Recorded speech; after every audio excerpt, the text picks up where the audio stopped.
अस्सलामुअलैकुम everyone, welcome to my channel doctor HS. आज की वीडियो में मैं बात करने लगी हूँ कि एनीमिया या खून की कमी हमारे जिस्म में कैसे होती है, इसकी कौन कौन सी इकसाम होती हैं, क्या क्या वजूहात हैं खून की कमी की, और आपको किस तरह कौन सी अलामात आपको ज़ाहिर होंगी तो आपको अंदाज़ा हो जाएगा कि आप में खून की कमी हो रही है। कुछ मैं लैब टेस्ट भी आपके साथ शेयर करूंगी जो आप करवा सकते हैं, और कुछ अफोर्डेबल मेडिसिन्स के ऑप्शंस मैं आपके साथ शेयर करूंगी कि अगर आप में एनीमिया या खून की कमी हो चुकी है तो आप इनको इस्तेमाल कर सकते हैं। इन मेडिसिन्स को कब, किस तरह, कितने अरसे के लिए इस्तेमाल करना है, मैं हर चीज़ डिटेल से डिस्कस करूंगी। सो आपने मेरी पूरी वीडियो देखनी है, वीडियो का कोई भी पार्ट स्किप नहीं करना। अगर आपको मेरी वीडियो अच्छी लगे तो इसको लाइक भी करें और दूसरों के साथ शेयर भी करें। बात करते हैं व्हाट इज़ एनीमिया।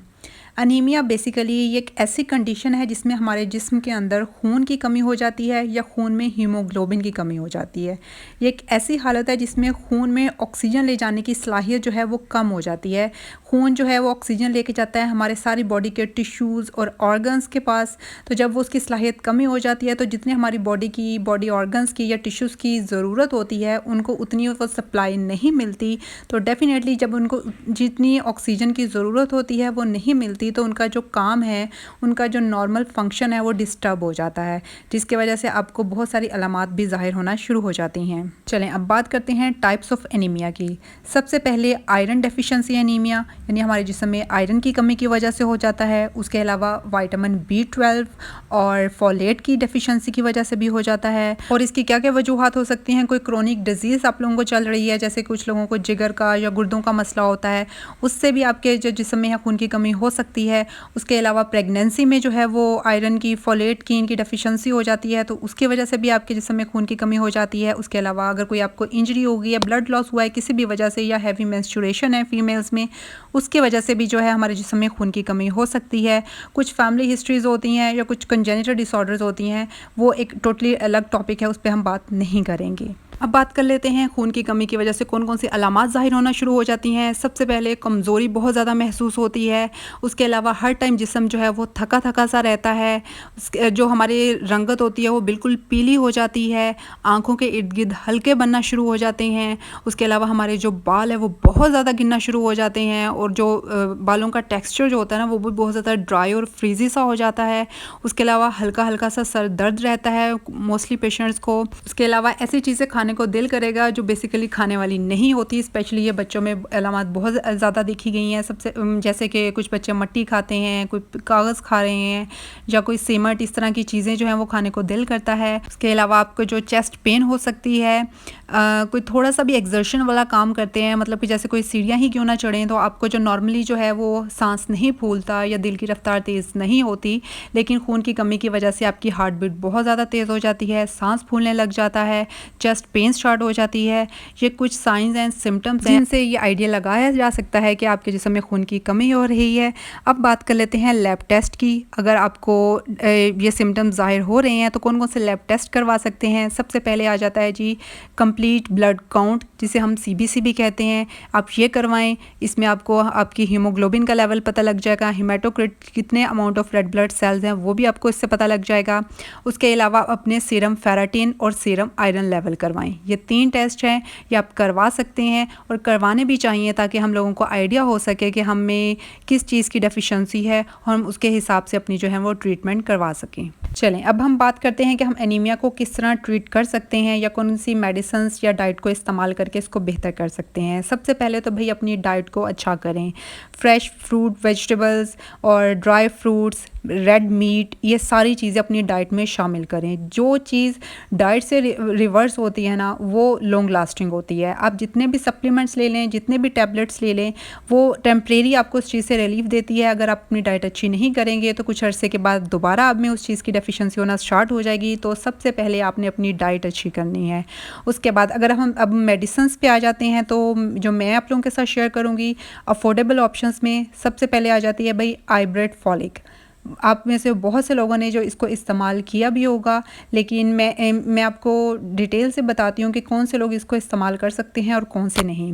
ये 30 टैबलेट्स मिलती हैं आपको 200 से 300 में आपको मिल जाती है, बहुत अफोर्डेबल ऑप्शन है और ये मेडिसिन बहुत अच्छी है। इसमें फेरस सल्फेट जो कि 525 मिलीग्राम पाया जाता है, यानी कि 105 मिलीग्राम ऑफ आयरन के बराबर ये आपको आयरन प्रोवाइड करता है। उसके अलावा इसमें जो फॉलिक एसिड है वो 800 mcg पाया जाता है। उसके अलावा इसमें विटामिन बी कॉम्प्लेक्स भी पाया जाता है, जिसमें विटामिन सी आ जाता है। विटामिन सी क्या करता है कि ये आयरन की एब्जॉर्प्शन को इंक्रीज़ करता है। उसके अलावा विटामिन बी 12 है 25 मिलीग्राम वो, और उसके अलावा विटामिन बी 3 है, विटामिन बी 6 है, बी 2 बी 5 डिफरेंट विटामिन के बी के कॉम्प्लेक्स पाए जाते हैं। ये क्या करते हैं कि ये सारे आपके सेंट्रल नर्वस सिस्टम को बेहतर करते हैं, आपके टिश्यूज़ की ग्रोथ को एंटीऑक्सीडेंट के तौर पे काम करते हैं। उसके अलावा आपकी जो हेयर्स नेल उन सब को जो है ना वो बेहतर करते हैं, आपके आयरन की एब्जॉर्प्शन को ज़्यादा करते हैं और आपकी ओवरऑल हेल्थ को इंटरनली बहुत ज़्यादा बेहतर करते हैं। तो ये भाई ये बेस्ट टैबलेट है आइब्रेट फॉलिक, अगर आप में खून की कमी है। आपने इसको इस्तेमाल किस तरह करना है, आपने नाश्ते के बाद एक गोली आपने रोज़ाना खानी है। लेकिन इसकी जो सबसे बुरी चीज़ मुझे ये लगती है, ये काफ़ी स्ट्रॉन्ग मेडिसन है, मतलब कि जो जिनके स्टमक में कोई थोड़ी सी एसिडिटी या अल्सर्स का इशू होता है, या जो कुछ कमज़ोर मैदे के लोग होते हैं जो ज़्यादा मेडिसिन नहीं खाते या उनको ज़्यादा सूट नहीं करती, तो इससे बहुत से लोगों को जो नौजिया, मतलब जैसे दिल ख़राब हो रहा है, मतली हो रही है, इस तरह की फीलिंग्स आती हैं, हमारे पेट में दर्द शुरू हो जाता है, या फिर सारा दिन जो है ना वो अजीब सी जो फीलिंग आती है इस टैबलेट के बाद। ये इसका मुझे सबसे बुरी चीज़ लगती है, क्योंकि ये काफ़ी स्ट्रॉन्ग मेडिसिन अगर आपको सूट करती है तो आप इसको ज़रूर इस्तेमाल करें। अफोर्डेबल ऑप्शन है और आपकी खून की कमी को बहुत अच्छे से ये जो है ना वो रिकवर कर देगी आप में एनीमिया को। और इसके अगर आपको ये सूट नहीं करती, आप इसका इस्तेमाल नहीं कर सकते, आपको खाने के बाद नौजिया, एब्डोमिनल पेन और इस तरह के सिम्टम्स आते हैं, तो भाई इसका ऑल्टरनेटिव फी फॉल के कैप्सूल्स होते हैं। ये भी अफोर्डेबल ऑप्शन है। ये आपको 56 कैप्सूल्स मिल जाते हैं 300 रुपये में, मतलब कि आपको 2 से 3 महीने की जो है ना वो मेडिसिन मिल जाती है 300 रुपीज़ में। इसमें भी जो वही फेरस सल्फेट और ascorbic acid, vitamin C, vitamin B 3 B 9 B 6 folic acid सब कुछ पाया जाता है। इनकी कंसंट्रेशन थोड़ी सी कम होती है, इनकी मिकदार कम होती है और ये कैप्सूल्स फॉर्म में होते हैं।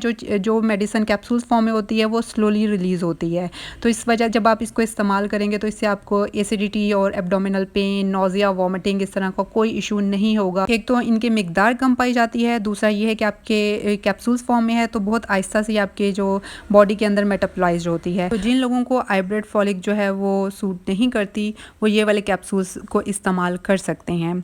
अब अगर मैं आप लोगों के साथ वीडियो शेयर कर रही थी कि हेयर लॉस की जर्नी जो है, कि हम सबसे पहले हमने इंटरनली अपने आप को स्ट्रॉन्ग करना है। हेयर लॉस में 3-4 मेजर फैक्टर्स होते हैं जो बहुत ज़्यादा अगर पाए जाएँ तो हमारा बहुत ज़्यादा हेयर लॉस होता है। उनमें एक जो है वो आयरन डेफिशिएंसी एनीमिया होता है, दूसरा बायोटिन होता है, जिंक होता है, उसके अलावा विटामिन डी होता है। बायोटिन के कैप्सूल्स मैं पिछली वीडियो में शेयर कर चुकी हूँ, अब वो वहाँ जाके देख लें। अब दूसरी पे मैंने टारगेट किया है आयरन डेफिशिएंसी एनीमिया को, ये वाली मैंने मेडिसिन शेयर की हैं। जो लोग हेयर लॉस जर्नी में मेरे साथ हैं वो इन कैप्सूल्स को या इन मेडिसिन को कैसे इस्तेमाल करें। आपने एक दिन बायोटिन के कैप्सूल लेने हैं नाश्ते के बाद, और दूसरे दिन आपने ये आयरन के कैप्सूल लेने हैं, ये जो मल्टीविटामिन है ये वाली सप्लीमेंट्स लेने हैं आपने, ठीक है। और तीसरे दिन मैं आप लोगों के साथ विटामिन डी भी शेयर करूँगी इंशाल्लाह आने वाली वीडियो में, तो वो लेने हैं। आपने एक ही दिन में सारी मेडिसिन नहीं इकट्ठी ले लेनी, क्योंकि एक तो ये कि हमारे जो स्टमक में जो बहुत ज़्यादा इशू हो जाता है इतनी मेडिसिन, क्योंकि मेडिसिन के अगर फ़ायदे हैं तो इनके साइड इफ़ेक्ट्स भी हैं, और दूसरा जेब पर भी भारी पड़ते हैं, और हमें इतनी ज़्यादा न्यूट्रिशन एकदम लेनी भी नहीं चाहिए। तो भाई आपने एक दिन बायोटिन लेना है, दूसरे दिन आपने ये आयरन टैबलेट्स लेनी है। इंशाल्लाह आपके देखिएगा आपका 70 to 80% हेयर लॉस जो है वो कंट्रोल हो जाएगा। आने वाली वीडियो में मैं विटामिन डी भी आपके साथ शेयर करूँगी, तो उसके लिए आपको मेरा चैनल सब्सक्राइब करना पड़ेगा, ताकि जब वीडियो आए तो आपको उसका नोटिफिकेशन मिल सके और आप मेरी वीडियो देख सकें।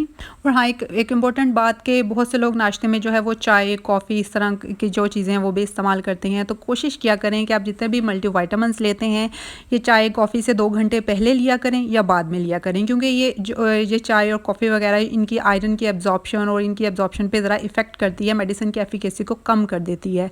तो नाश्ते के फ़ौरन बाद अपनी मेडिसिन ले लें, 1-2 घंटे के बाद अपने जो भी चाय लेनी है, कॉफ़ी लेनी है, वो ले सकते हैं। और प्रेग्नेंट फीमेल्स के लिए जो अपने बच्चों को दूध पिलाती हैं, उन माओं के लिए मैं यही कहूँगी कि आप अपने फिजिशियन या जो भी गायनाकोलॉजिस्ट डर्मेटोलॉजिस्ट जिनको आप चेक करवाते हैं, आप उनसे डिस्कस करके ही मेडिसिन लिया करें तो ज़्यादा बेहतर है। बाकी अगर आप ये कहें कि आप किसी और ब्रांड के आयरन टैबलेट्स इस्तेमाल करें तो अगर आपको सूट करती हैं आप करें। मैंने भाई आप लोगों के साथ अफोर्डेबल ऑप्शंस शेयर किए हैं।